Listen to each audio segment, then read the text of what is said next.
Take me to the water. Strong buzz in my mind. Take me to the water. Strong buzz in my mind. Strong buzz in my mind. Take me to the water. Strong buzz in my mind. Take me to the water. Strong buzz in my mind. Strong buzz in my mind. Take me to the water. Strong buzz in my mind. Take me to the water.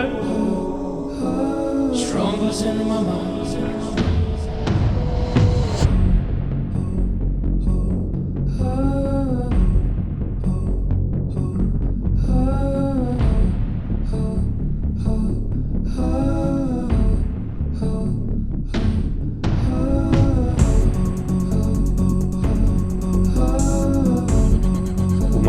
Vida. The ocean is life. Our whole planet is dependent on the ocean. Will I ever be good enough? Always put my heart into the hands of the ungrateful. I'm trying so hard to fix my soul. Turns out in the end that all I needed was to let the soul. Take me to the water. I didn't grow up in a coastal town. I grew up in Johannesburg, which is about as far as that you can get from the sea. But my dad grew up in a coastal town in Angola, and we would always hear about the stories of living by the ocean, about the enjoyment of going on a boat, diving, fishing. So my interest and passion in the ocean was largely influenced by my dad.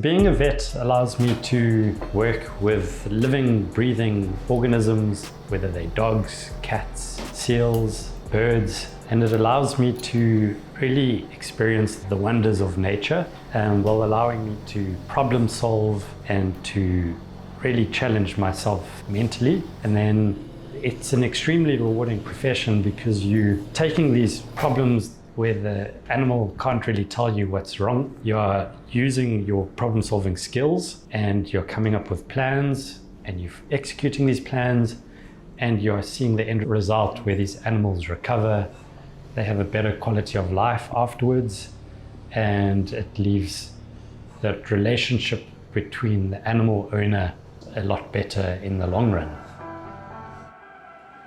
Practicing as a vet, one really has the opportunity to dive into different aspects of the world of medicine, whether it's working on teeth one minute, then doing an operation the next, or vaccinating a puppy or a kitten. It's really a diverse profession that keeps life very interesting and very dynamic, and it's actually very hard to get bored within the field. A strong needle. Relax. Relax. Although we would sometimes like to just work with the animals, we have to work with people. And that's also an incredibly rewarding part of the job if you embrace it. Have a good one. Yeah, all the best.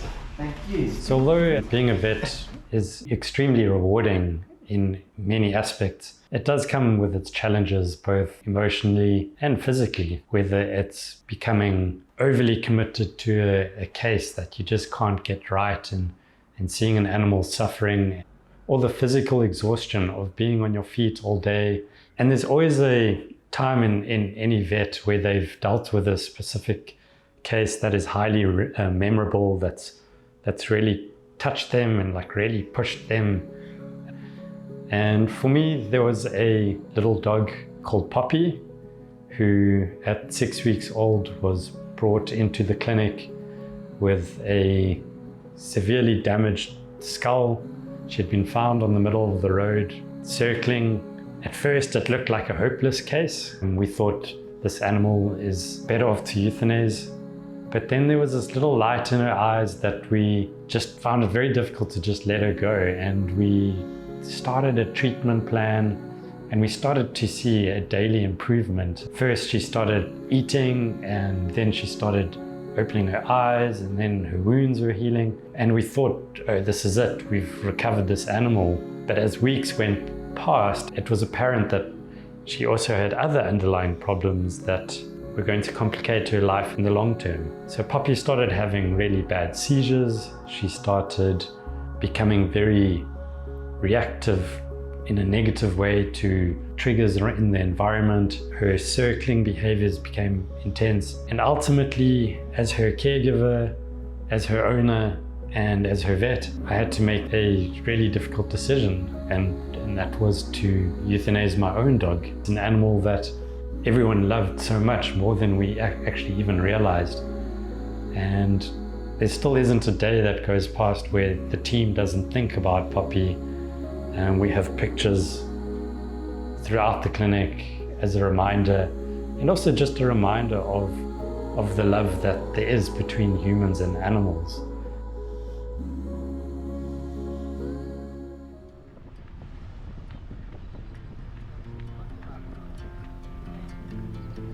Caring for animals really brings out the compassion in humans. Seeing that vulnerability in animals, I think, is something that as humans we find difficult to ignore. So even though we place a lot of importance on our pets, all animals are actually really important in one way or another, and they all play key roles within this ecological balance that ensures all of our survival. One such animal that I always like to think about is the Cape fur seal. Although we see these animals in abundance along our coasts, this animal really bridges this mysterious world of the ocean and what's going on beneath the water's surface. There is a tremendous amount to learn from them, both as a way to understand what is actually happening in the ocean and the ocean's health, as well as serving a key role within the marine environment, either as a food source for something like a shark, or as a middle predator that regulates certain fish populations for growing too much.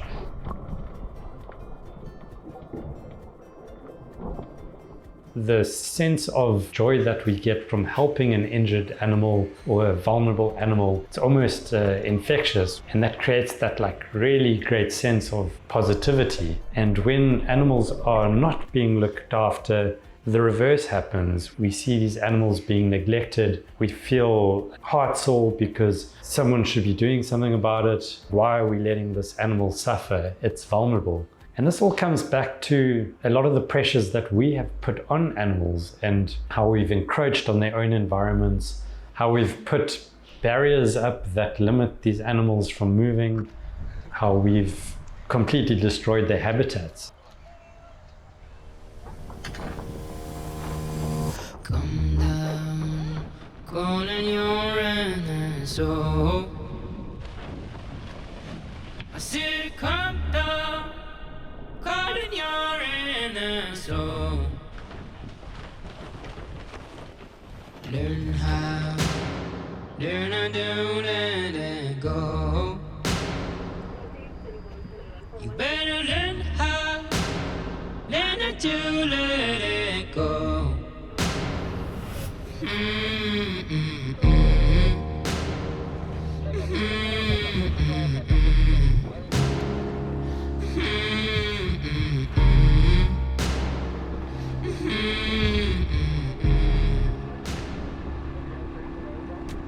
The most important story that my dad taught us was how the ocean could serve as an opportunity to escape. In his perspective, it was a literal escape from a civil war.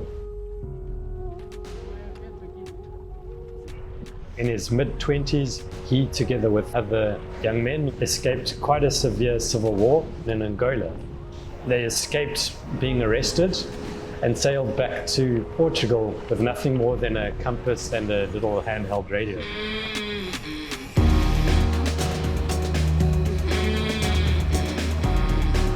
My dad managed to ensure that everyone managed to get back to Portugal safely and in one piece. Only after that, then he returned back to South Africa, where we grew up in Johannesburg.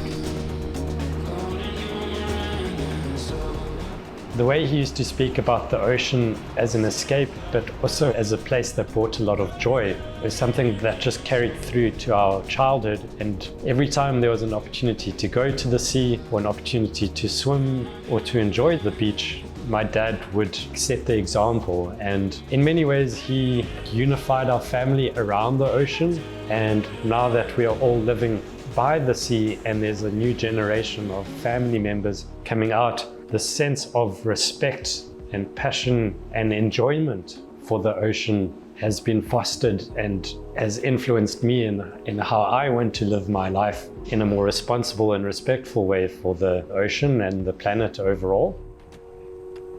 I want to be able to pass on that passion and that enjoyment that the ocean brings to others. That is why I love living in a coastal town and why I love the ocean so much.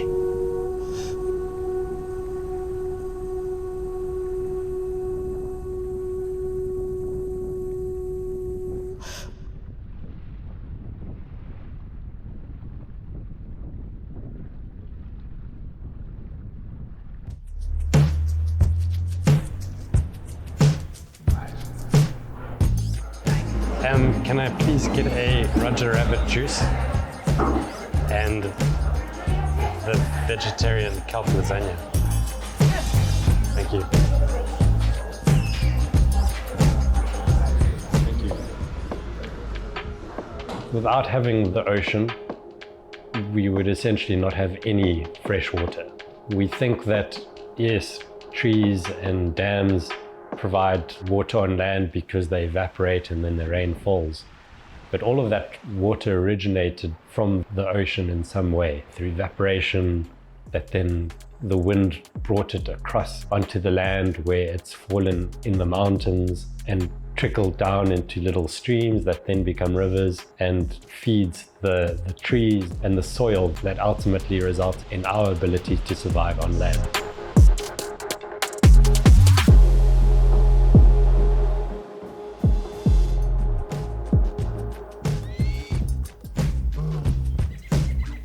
So when one thinks about food from the ocean, one tends to think about fish, about crabs, about mussels. But the reality is that the ocean is also filled with these plant-rich underwater kingdoms that form these beautiful forests that provide us with really delicious food, as well as essential minerals and medicines to allow us to thrive on land.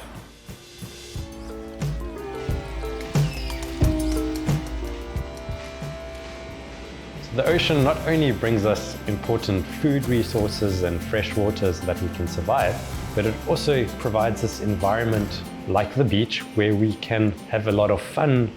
The beach is a true melting pot and a common ground for pure, raw wildlife, domestic animals and humans, and subsequently creates a very unique and constant opportunity for these components to interact. Most of all, the beach is this mysterious interface between the land and the sea. It's never dry, but it's also never wet. It's always shifting its form and an essential part of our existence as humans and how life evolved to come onto land. The beach is life, and life is good. A vida é o mar. Life is good, yeah. Life is good, yeah. Yeah, in my darkest times, you got me feeling like. Coastal towns develop because the ocean allows the people within them to have lives around the coast. Some people are inspired by the ocean's beauty and create art to capture that. The ocean has much potential and offers something for everyone. And with that comes a culture of people and heritage that really bond over the same respect and appreciation of what the ocean offers. We see a lot of like-minded people in coastal communities, and as a result, we see a unified respect and appreciation of the ocean and everything that it has to bring.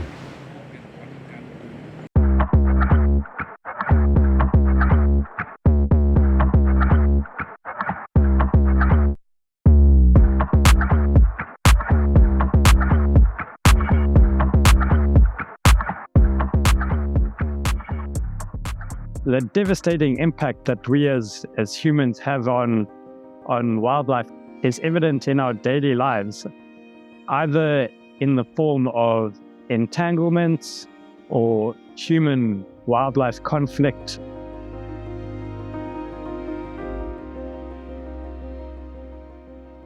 Nothing is more significant than the pollution that we leave in the ocean.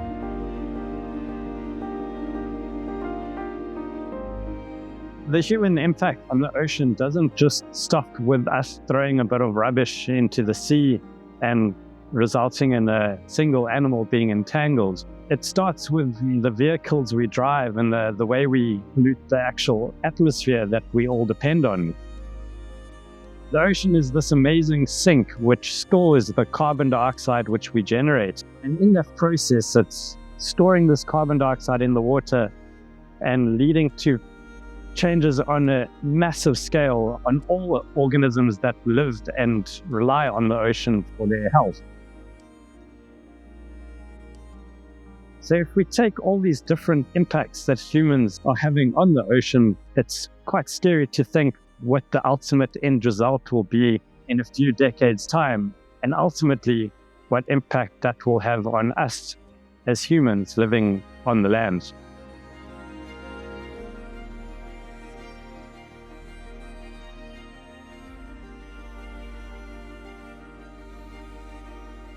The ocean is this driving force behind what makes it possible for humans to exist on this planet. All of the world's weather systems, the rain, the wind, it's all driven by forces that originate from the ocean. As the ocean warms up in one part of the world and it's cool in another part of the world, and how this interacts with the land. It's these systems that allow us to have water to drink and to have plants growing in the soil and ultimately allow us to thrive on land as a human species.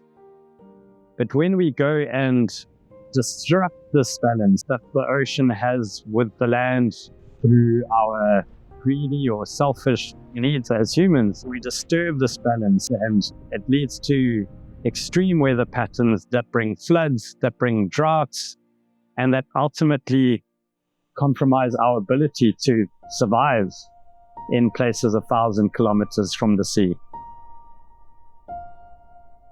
So as humans, we sometimes get caught up in a mindset of looking at ourselves in isolation and where we live and not really thinking beyond our comfort zones. And for someone who might live in the middle of the continent or in a landlocked country, you might say to yourself, but what significance is there to the ocean? How is it relevant to me? But ultimately, the ocean is what feeds and connects to our freshwater systems, to our rivers, to our lakes, to everything that makes survival in that country possible. But it goes beyond that. The ocean, it takes up 70% of our planet, and it is a moving body that flows and connects between these different land masses. While we may think of ourselves as a different country or a different continent from another continent, the ocean is there to remind us that we are all part of this world together, and the ocean is what connects us on so many different levels, and that allows us to form relationships with other continents and with other people. And that's all brought about by this connectedness that the water in the ocean actually brings. So the ocean is this immense, powerful force of nature that gives and takes and is calm one moment and ferocious the next. and is constantly just reminding all of us on this planet how small and like somewhat insignificant we sometimes are. But it's also very nurturing, and it unifies us in like who we are as humans. But just when we think we understand her, she can throw a storm out of nowhere and take out a fleet of ships and result in what we think are indestructible pieces of engineering and technology and break it like a twig. This intense energy that comes from the ocean is something that drives us as humans and inspires us and energizes us, but also puts in a lot of respect for Mother Nature.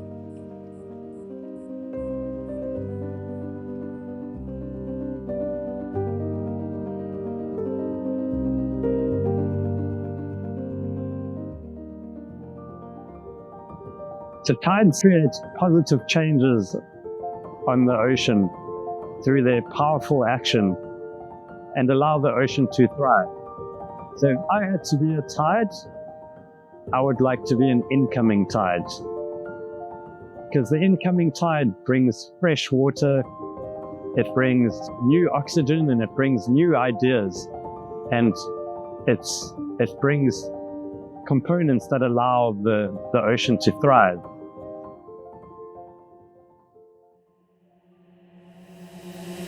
What kind of a tide would you like to be?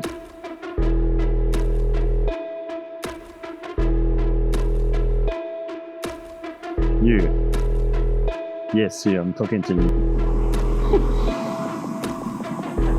Calling you, calling me. Oh wow! I can shoot! Oh! What I need to call you now?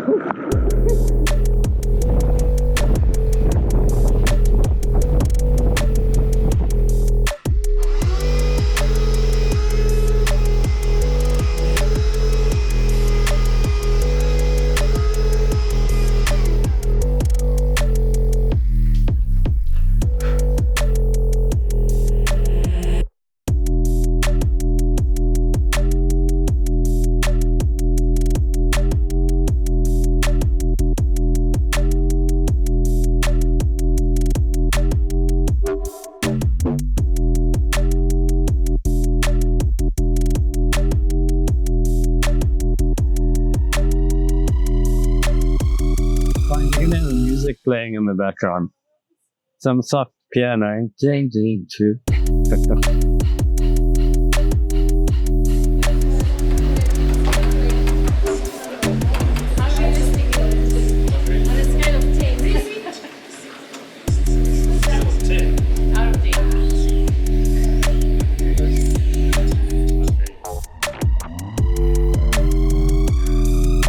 What kind of a tide are you?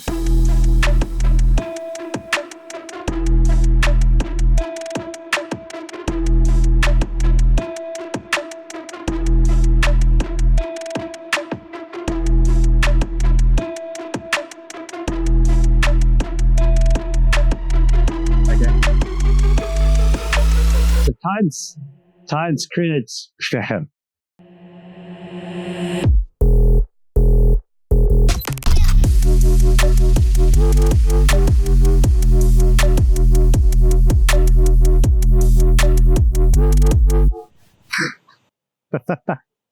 Cut!